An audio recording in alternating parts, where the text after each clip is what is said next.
Hello, everybody, for Voice of Reason. This is Jake Schwartz. February now turns officially into March, which means it is that time of the year where the state high school basketball playoffs are officially underway. New Jersey state playoffs have been underway for over the last 2 days. We'll also have live coverage in the state of Delaware, as well as in the state of Pennsylvania. PIAA getting underway officially Friday tonight, officially Delaware state playoffs. So it is that time of the year, and also this is the final week of the NC2A basketball regular season. And with that being said, I want to bring in a longtime friend of mine who I happen to know for at least the last decade or so, a gentleman by the name of Dick Weiss, better known to a lot of people as Hoops, a man who I guess you could say has really covered, or I guess you could say is kind of the Bible of the high school and college basketball world. Dick, how are you? Great to see you. It's nice to see you growing up. This is excellent. Oh, stop it. You and I, Dick, I will, as I mentioned, you and I know each other all too well. I loved you from the first time I heard you at Conshohocken. That's right. You were doing play-by-play. It was amazing to me because you knew every player on every team, and you did every game. It was incredible, and you still had enthusiasm at the end of the night, which made me feel that you had a future. Well, I thank you, Dick. I appreciate that. And those of you who are wondering, it's the tournament that I help out with every year. That's the Albert C. Donofrio tournament, a tournament that opened its doors back, I believe, if I'm correct, the official date was it 1948, or I think it was the early 40s, late 50s, I want to say, because this is a tournament that's been going on now over 50, I think it'll be his 56th year this coming up, so I know that you and I will definitely cross paths. I coached in that tournament. I didn't know that. Yes. No kidding. We won one year. We had Charlie Floyd and Dave Batten, and I coached Michael Brooks in the great game against Gene Banks. Yes, one year. Of course. Coached Eddie DiRigiris when he had 56 in a Conshohocken game, which was the record for a long period of time. Joe Cassidy, who was over at Rowan, and I both coached the team together called McGovern Enterprises, and we loved it. I coached for about 4 or 5 years. We had Terry Stansbury. We had all of those kids from Kendrick when Mike Lynham won the Catholic League. We had Michael Brooks. We were very, very fortunate. We had a lot of Roman kids play for us. It was a great experience. Back then, they only had 8 teams, and everything was double elimination. Yeah. So if you lost, so every team, first of all, had. Well, now it's single elimination. I think. Every team had like 8 to 10 Division Ones. And if you lost, and you had a lot of talent. I absolutely agree. You had a lot of talent back then. And I mean, you don't have as much talent now as you did back then. I mean, you mentioned the names of Gene Banks, who's probably one of the greatest players ever to come out of Philly. You mentioned, Terrence or Mike Stansbury, the guy. First round draft pick. Michael Brooks was the National Player of the Year in 1980. Absolutely, remember that. Captain of the Olympic team that didn't go to Moscow because of the boycott. Yeah, of course, I definitely remember that. But it was a golden era when I was doing it. It was a lot of fun to do because back then all the coaches could come. So you got coaches from all over the East Coast, and a lot of ACC coaches would come up just to see the games if there was a good player. Well, guys, you always say how much I'm encyclopedia. If anybody has ever known about basketball and has been in this basketball world as long as you have, I mean, you have been around no more than close to probably 3 decades, if not longer. I'm thinking like close to 4, maybe even 5 decades. Yeah. Describe how you became Hoops Weiss. When did you start being that? When I was about 10 years old, I went to the Palestra for the first time and saw a Palestra doubleheader and fell in love with it because it was all local kids, and the Big Five games when they were played at the Palestra and they split the crowds, and all of the kids either came from the public or Catholic League or the immediate suburbs because recruiting back then was all done locally. you could really feel the electricity Yeah. in that building. I love the Palestra. It's one of the great buildings. I called it the Cathedral of Basketball, and that sign is still hanging up. And it will continue you until the enter- day it yeah, dies. Yes. As you enter the building, it probably should be a National Historic Landmark. It's a gym that was built in 1927, and it always had, you always felt there wasn't a bad seat in the house, even if you were at the top of the corners, because the sight lines were so good. It's kind of a mini version of Allen Fieldhouse. Yeah. Cameron Indoor Fieldhouse basically built their arena based on the specs from the Palestra back then. So, I mean, it's always been a great place to play. There's always been great coaches. There have always been players who have overachieved.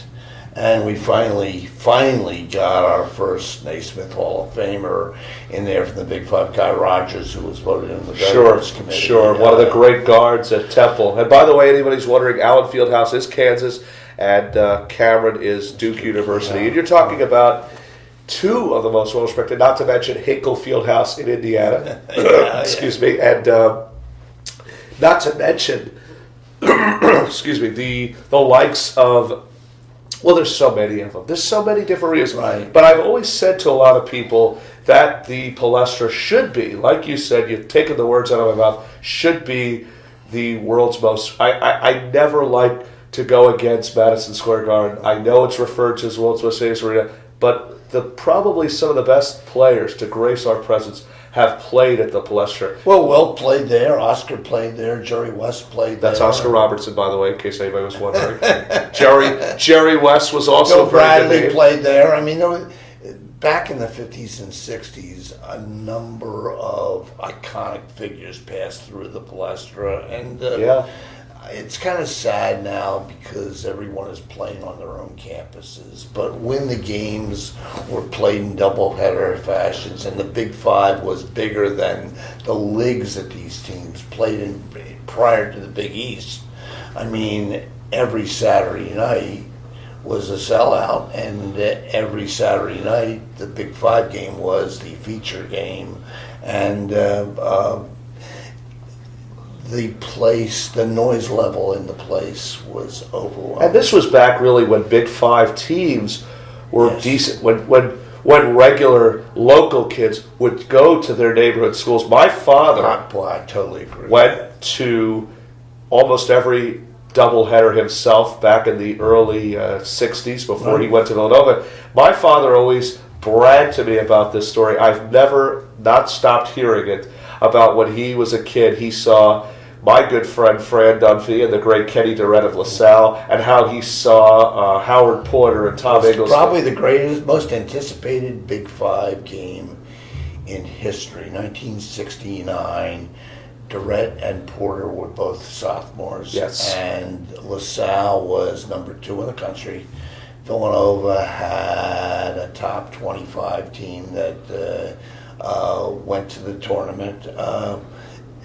There was a stretch between 1963 and 1973. I kind of call it the golden era of the Palestra, where everyone had some sort of a national contender. I mean, in 1971 alone, Villanova got to the final game, but Penn could have easily won the national championship. And frankly, LaSalle could have easily gotten to a Final Four if Kenny Durrett hadn't been hurt. I mean, that year they played Western Kentucky. Western Kentucky had Jim McDaniels, and they were a Final Four team. LaSalle beat them by 30, and Durrett had 46. I mean, there wasn't a better player that could step on the floor that year like Kenny Durrett. And then the next game, sadly, they played St. Peter's, and he got hurt. And it was they ended up losing that game. Yes, they did. And they came back the next night with Bobby Fields and upset Villanova in a Big Five game, but they were never the same without Durrett. He was just never the same. I mean, he was a fabulous player. I mean, but that 69 team that when he was a sophomore was the only team that year that I felt could have played with UCLA on a neutral floor, and that was Jabbar's last year at UCLA, because LaSalle had two pro guards in Williams and Fatty Taylor. They had another pro in Larry Cannon. Yeah. They had Durrett, who was still a first-round pick, even though he was hurt. Sure. And they had Stan Ledarchik, who probably was as good a defensive stopper as there was in the East Coast. And they had Ed Chesney, who played on Plymouth Whitemarsh's state championship team in the mid-'60s as a sixth man. That was an excellent team. And they lost one game that year. They lost to South Carolina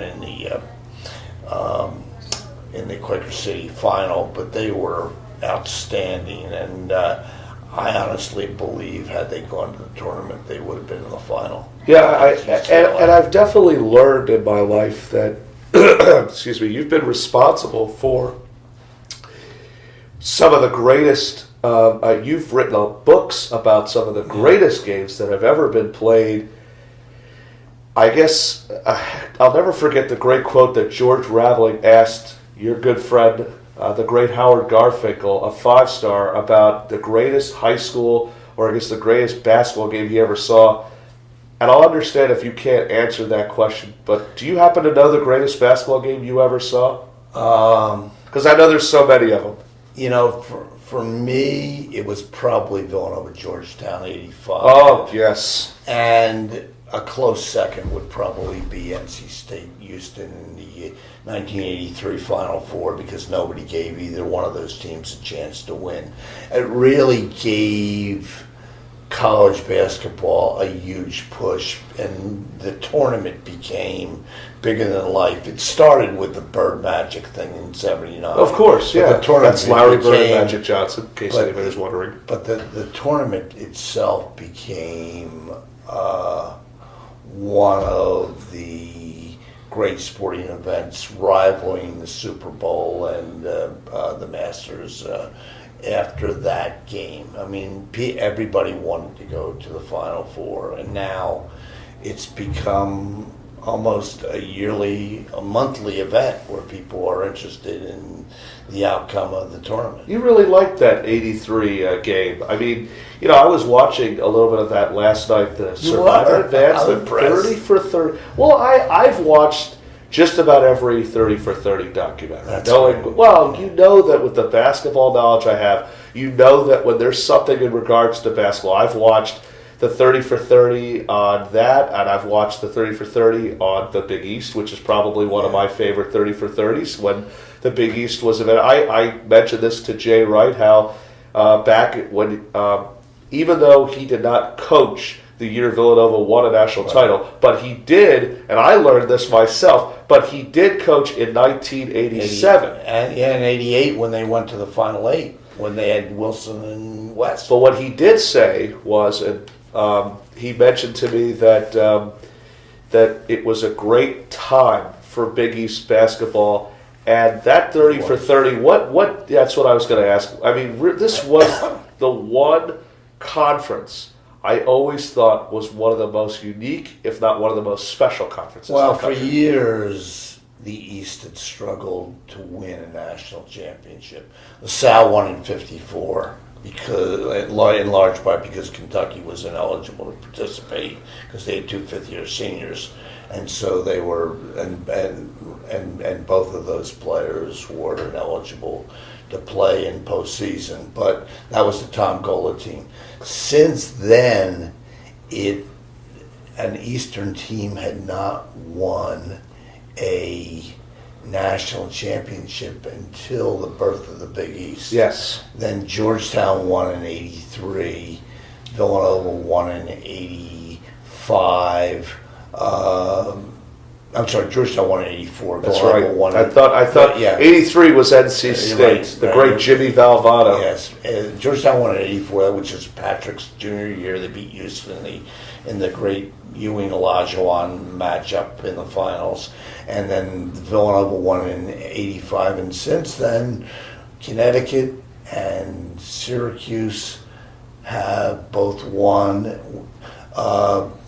Louisville won when their last year in the in the league, but the original 9 teams in that league were all very special. And in 1985, there were actually 3 teams from the Big East. Yeah, Georgetown, that's St. right. John's, and Villanova that all made it to the Final Four. And that one of them, by the way, now Chris Mullen, now Is the back. head coach. He is now the head coach At St. over at John's. St. John's. I could not be happier. I think Chris is just a great human being, and even though it's been a little bit of a struggle, he knows that there is a future on the horizon for them. They've recruited well. I mean, they've brought 4 players in who could all be starters next year. And St. John's has certainly the potential. And you know, again, I want to also, and Jay Wright, if you're ever watching this, congratulations again. Big East outright champions officially last night after knocking off DePaul. I know you were at that game. I was at that game. Yes. It's hard for me to believe, but Villanova has not lost a game at the Pavilion in 3 years. Which is hard, which is, by the way, very, very hard to believe. But, you know, because you have been covering the Big East Since its inception. probably since and I believe back at the official birthright, which was in 1974, which was the official, 78. well, 78, I should say, my apologies. 1978 was the official, and Dave Gavitt certainly left a legacy before he passed away. What was that like, working with a great coach like Gavitt? Because Dave... Well, Dave had actually given up coaching then to become the commissioner of the league, and wanted to put together a league that had a chance to give the East a higher profile. He put the league together and then cut a deal with ESPN, which is a fledgling Yes. cable network, to do all of their games, and the Big East became bigger than life. And because they finally had a league, they were able to go out and recruit nationally against the ACC.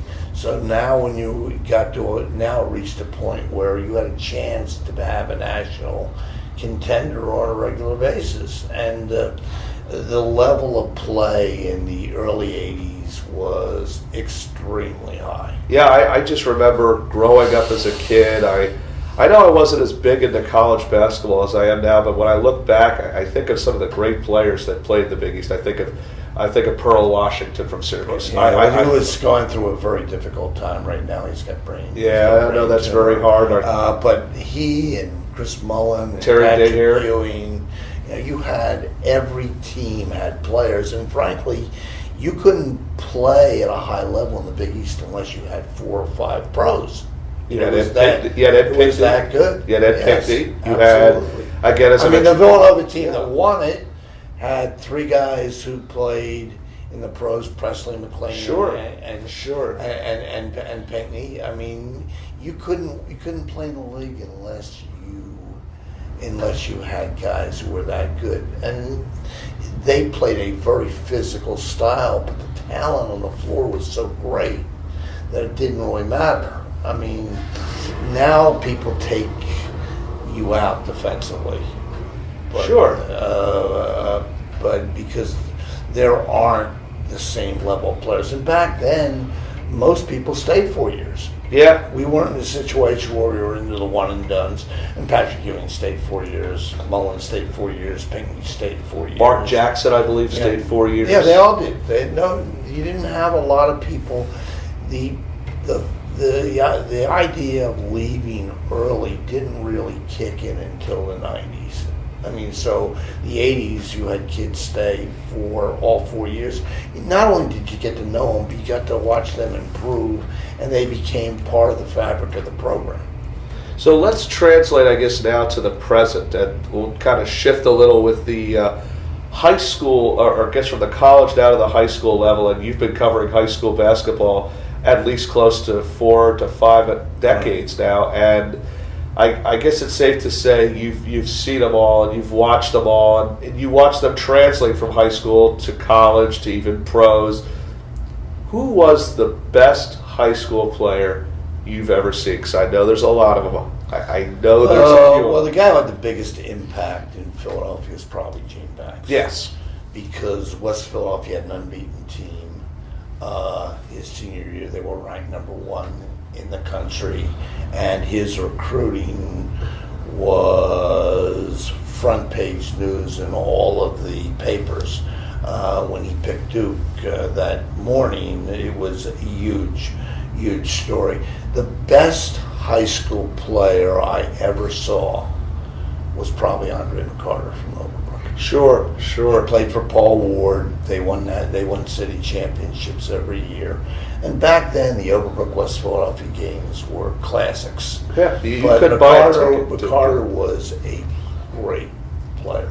But you think about it, I mean, you've had players in Philadelphia who have gone on to become national players of the year. Michael Brooks, Lionel Simmons. Yeah. And when Simmons was in high school, a lot of people weren't sure. He was 6'6".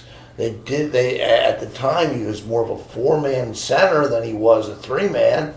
And a lot of people, he was recruited by LaSalle, Boston College, and Old Dominion. Villanova was involved, and they decided to go in another direction for another player. It was one of that and the Howard Evans decision not to take him were the two worst mistakes Rowley probably made, because had he gotten both of those players, Villanova probably would have continued to be a national factor because those kids were so good. As it turns out, Howard Evans was one of the great point guards ever to play at Temple. Sure. The 88 game against Villanova where he had 20 assists and 1 turnover is Yeah, I definitely remember a that. classic game. And Simmons scored over 3,000 points, was in the unanimous All-American, led his team to top 11 ranking and a second round of the NCAA tournament back in 1990. And he's a kid. All these South Philly kids stayed home, which I loved, because so many kids left. Yes, and now I feel like they do that a lot more now. I think everybody from Philadelphia Well, does that's because they now know they can be seen on television, and their parents can watch them wherever they go. Sadly, what kids don't realize when they leave is when their career's over. What do they do afterwards? Well, yeah, and you know what? If you play in Philadelphia and you're a star, you, for the most part, will always have a pretty good job because the fan base knows who you are, and the locals will hire you. You go away to school and try to come back, unless you're a pro, it doesn't really work as well as everybody I've learned thinks. that in my life. Look, I'm not saying these kids don't get a great experience, and if they decide that they want to live in Syracuse, that's great. But I mean, I think a lot of kids need to take a long look at what the future is after basketball, because not that many people make the NBA. It's just one of those things.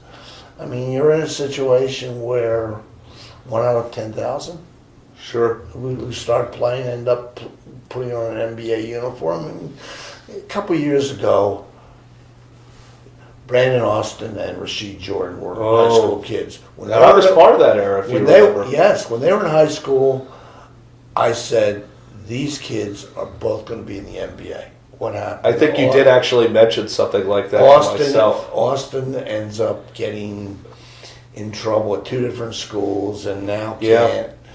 And he was the junior college player of the year, actually. And he won a national championship. He won a national championship, but he can't find his way into the NBA.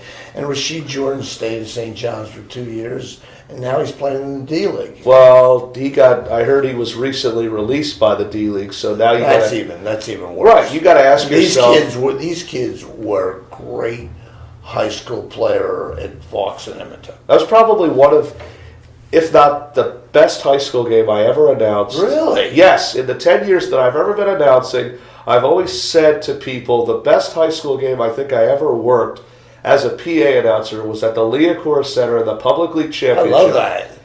And Rasheed Jordan had 44 points in that game. Wow. Brandon Austin, I think, had close to 30 plus in that game as well.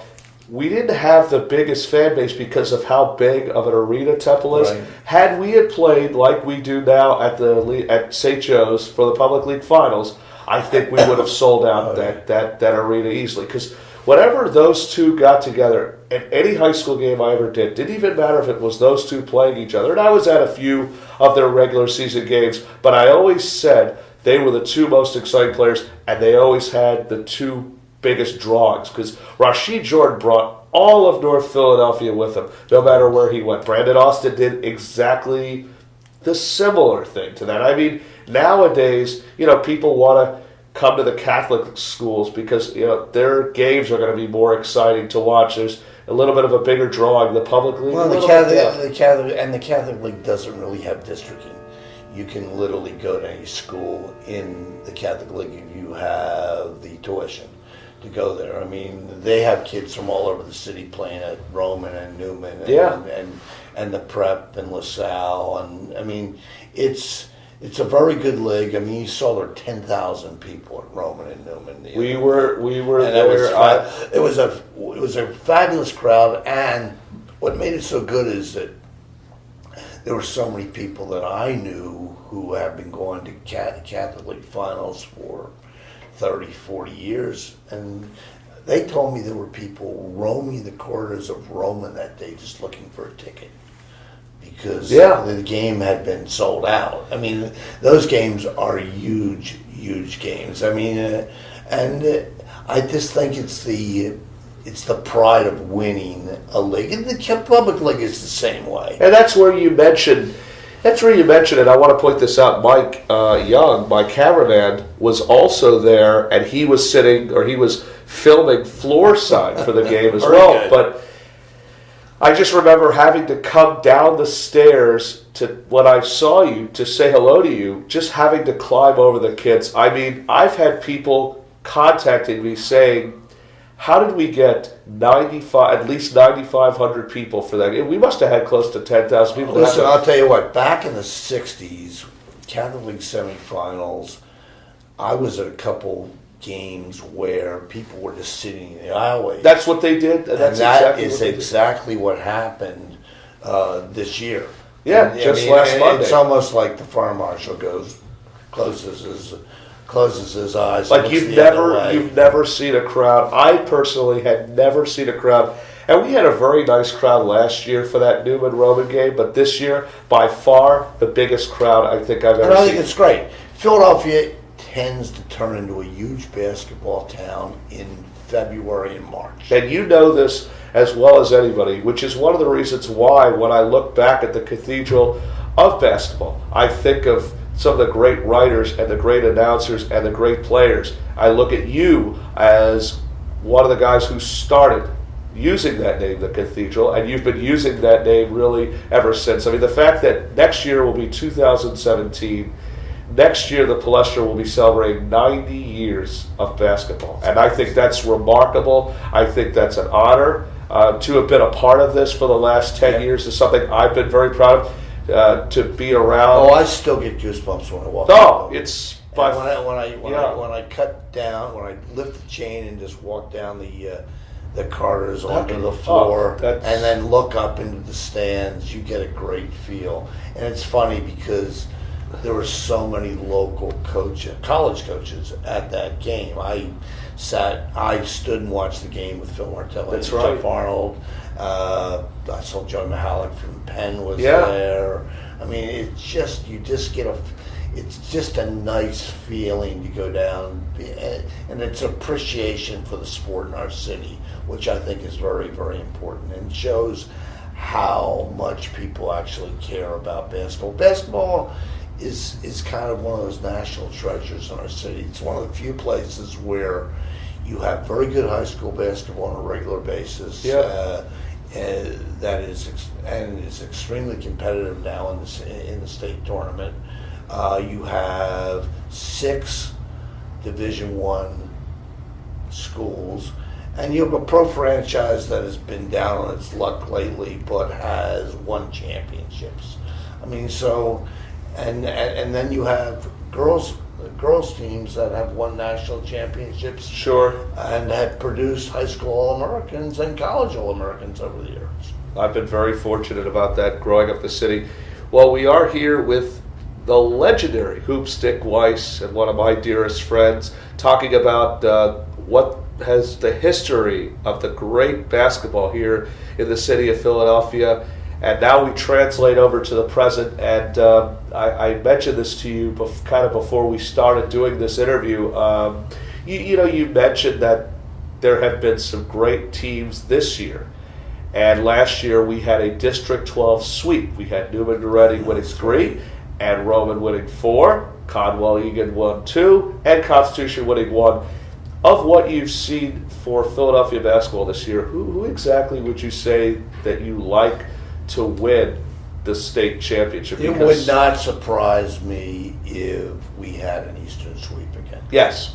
It would not surprise me. I mean, I think that I really liked the way Roman played in the Newman game. I thought that Tony Carr, and I actually thought that the Roman coach did a sensational job spreading the floor. The one thing that he did that I was unaware of, Roman plays in this little tiny bandbox up on the third floor. Absolutely. Well, in order to get That's some good basketball history over there. And in order to get ready to play at the Palestra, they took the team up to Holy Family just so they could practice. That's on right. a big I floor. do. Yeah. So when they went to the Palestra, they wouldn't be blown away by the size of the floor. And when they got down there, the spacing that they had was very impressive. I mean, there were 3 of those kids from Roma are going to Penn State. That's right. And Lamar Stevens, Nazir Bostic, Tony Carr. And there is a freshman on their team, Mikhail Jones, who I think will be.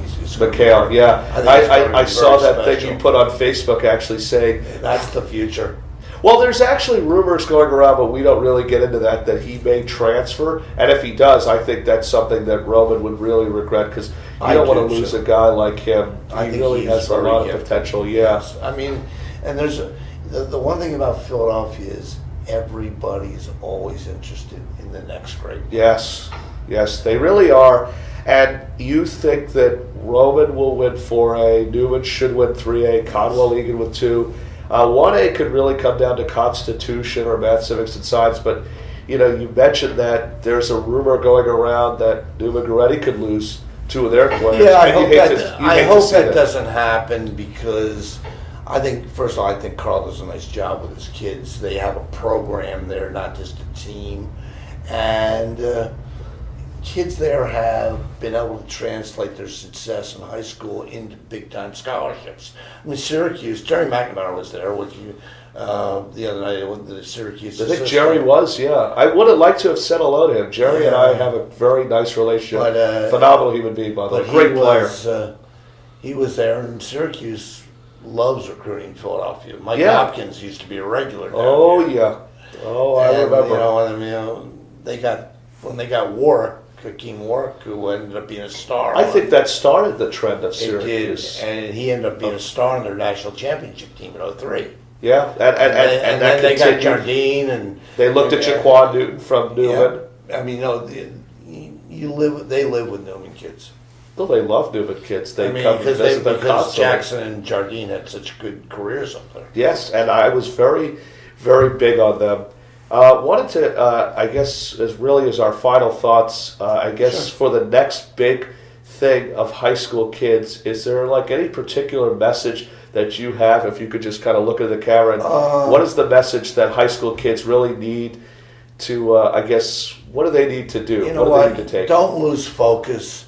Try to go to a program that challenges you every day in practice and try to play at the highest level possible so that you are challenged every game.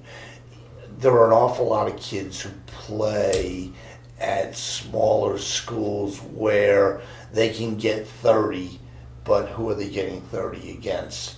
I think the more good players you can play against during your high school career, whether it's in summer travel team or whether it's in high school, the better prepared you are to go on to college. And I also think coaching is very, very important. Yes. You need a coach who cares about you personally and professionally, not one who is just using you to get ahead and then will drop you as soon as you're gone. I mean, that's why people like Speedy Morris are such a treasure in the city. One of my favorites human beings. Okay, well, I probably more inspirational words for an inspirational human being. Joined here today again by one of my favorite young men. I still think he looks as good as he is. Mr. Dick Weiss. Dick, Hey, it's so nice talking to you, Dick, Jay. it's always a pleasure to see you. Thanks to Dick Weiss again for joining us here today. We'll definitely look to see him down the road, especially at the Albert C. Donofrio tournament held at the Fellowship House in Conshohocken. This has been another presentation of Voice of Reason, serving the tri-state area for both high school and college sports. I'm Jake Schwartz. Don't forget, later tonight, NJSIA basketball is back and running. Until then, from all of us here at the home of Hall of Fame writer Dick Hoops Weiss, I'm Jake Schwartz. We'll see you at the games.